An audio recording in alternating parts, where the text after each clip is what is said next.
If your phone disappeared forever today, who would you become tomorrow? If your entire life was built around getting people to follow you, what happens when you die? I thought God was going to show me murderers, dictators, and criminals. Instead, the first place he took me was filled with people still reaching for phones that no longer existed. What he explained next completely changed how I look at social media forever. I believed God would show me murderers, violent criminals, and the worst people who had ever lived. Instead, the first place I was taken left me completely speechless. I saw countless people reaching for phones that were no longer in their hands. Their mouths moved as though they were speaking to invisible audiences, yet no one could hear them. They were desperately searching for approval that no longer existed. Before I explain who they were, you need to understand why God allowed me to witness this. Because what I learned wasn't only about influencers. It was about every person who has ever desired human approval more than God's approval.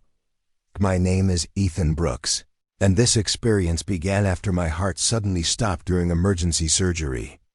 Doctors later told my family that they had done everything possible to revive me. While they fought to save my body, I found myself standing in a place unlike anything I had ever imagined. It wasn't dark, yet it wasn't filled with comforting light either. It felt like standing inside complete truth where nothing could be hidden. Every thought I had ever entertained felt exposed without anyone speaking a single word. Then a brilliant light appeared beside me, bringing a peace I cannot describe. I knew immediately I was not alone. The presence beside me never forced me to walk forward. Yet every step felt guided by perfect wisdom. As we moved forward, I expected to see people I recognized from history because I assumed judgment would begin with the world's most evil individuals. Instead, I saw young faces, familiar faces, and people whose lives had once filled millions of screens every single day. Some looked confused while others appeared trapped inside invisible routines they could no longer escape. They kept posing, smiling, pointing toward places where cameras no longer existed. Some stretched out empty hands as though waiting for notifications that would never arrive. Others repeatedly looked over their shoulders, hoping someone would notice them. Yet no applause came. No followers responded. No voices admired them anymore. That silence terrified me more than any scream ever could. Finally gathered enough courage to ask why they were behaving this way. The answer came gently, yet every word carried overwhelming authority. I was told that people rarely leave behind the desires they spent their lives feeding. If a heart spends years craving attention above everything else, that craving does not disappear simply because the body dies. I watched one person desperately trying to record videos using empty hands. Another kept speaking imaginary motivational speeches while nobody listened. Some smiled continuously, even though tears streamed down their faces. They had built identities around being seen. Now they existed where human attention had no value whatsoever. That realization broke something inside me because I recognized pieces of myself in them. I expected to hear that these people were condemned because they had become famous. Instead, the presence beside me corrected my thinking immediately. Fame itself was never the problem. Influence was never the problem. Wealth was never the problem. The tragedy was that many had spent their lives pointing people toward themselves instead of toward truth. Every post had become another brick in a monument built around their own image. Every decision slowly trained their hearts to need approval more than obedience. That hunger eventually became the master they served. What I was shown next explained why some of them were weeping in ways I will never forget. As we continued walking, I noticed something that made the entire scene even more heartbreaking. Not everyone there had been a celebrity with millions of followers. Some had only a few thousand people watching their lives online. Others had built their identities around becoming famous, even though they never reached the level they dreamed of. Then I understood that this place was not about the number of followers someone had. It was about what ruled their heart while they were alive. The presence beside me said, Whatever a person worships on earth will demand everything from them in eternity. Those words echoed through me because I realized worship isn't limited to singing in church. Anything that receives our greatest love, pursuit, and devotion quietly becomes our God. In that moment, I began examining my own heart instead of theirs. One person suddenly caught my attention because they looked different from the others. They weren't reaching for an invisible phone or pretending to perform anymore. They simply sat alone with their head buried in their hands, overwhelmed by regret. As I watched, memories from their earthly life appeared around them like living scenes. I saw opportunities they had to encourage people toward truth, but ignored because controversy would have cost them followers. I saw moments when they changed their message to gain more attention and more brand deals. Every compromise seemed small when it happened, yet together they became the direction of an entire life.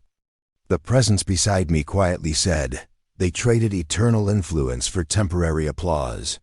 Hearing those words made me realize that every decision, no matter how small, shapes who we become. Success achieved without truth eventually becomes one of life's greatest disappointments. Then I was shown something I never expected. I saw other creators whose platforms had become places of hope, kindness, honesty, and genuine encouragement. They weren't remembered because they had the most followers, but because they had faithfully used whatever influence they were given to serve others. Some had only a few hundred subscribers during their lives, yet their faithfulness shone brighter than the popularity of many who were once world famous. That completely changed my understanding of success. God was never measuring influence by numbers. He was measuring faithfulness with what each person had been entrusted. The presence beside me said, "Heaven celebrates obedience long before it celebrates achievement." At that moment, I realized the world's definition of greatness and God's definition are often completely different. That truth gave me hope even while everything around me remained deeply sobering. As we moved farther, I saw countless screens suspended in the darkness, but they displayed no videos or comments. Instead, every screen reflected the true condition of a person's heart during their life. People who had appeared joyful online were now confronted with the loneliness they had hidden from everyone else. Those who built an image of perfection watched every lie disappear before perfect truth. Nothing remained except reality. I understood then that eternity strips away every filter, every performance, and every carefully crafted image. The presence beside me looked toward the endless screens and said, "Truth is not what people believed about them. Truth is who they became." Those words struck me harder than anything I had seen so far. I wondered how much of my own life had been shaped by appearances instead of authenticity. I gathered enough courage to ask the question that had been burning inside me since this experience began. I asked whether social media itself was evil. The answer came immediately and surprised me. "No," the presence replied. "A tool only reveals the heart of the one using it. A hammer can build a home or destroy one, and influence works the same way. Phones, cameras, and platforms are not the enemy. The real danger begins when people seek to glorify themselves, instead of glorifying the one who gave them every gift they possess." I realized that the problem was never technology but the human heart. The same platform that can spread hope can also spread pride, envy, deception, and vanity. Everything depends on who sits on the throne of the heart. The presence beside me then asked me a question that I will never forget for the rest of my life. "If the whole world stopped applauding you tomorrow, would you still live the same way?" I couldn't answer immediately because the question exposed motives I had never examined honestly. I realized how often I had looked for approval before making decisions. Even my desire to help people had sometimes been mixed with wanting recognition. God wasn't showing me someone else's condition anymore. He was allowing me to see my own. I understood that pride doesn't always announce itself loudly. Sometimes it hides behind good intentions until success gives it room to grow. That realization humbled me more than anything I had witnessed. For the first time, I stopped thinking about influencers and started thinking about my own soul. Everything around me slowly began to fade as I felt myself being pulled back toward my body. Before the vision ended, the presence spoke one final sentence that still echoes in my mind every single day. Never build a life around being known by people while neglecting to be known by God.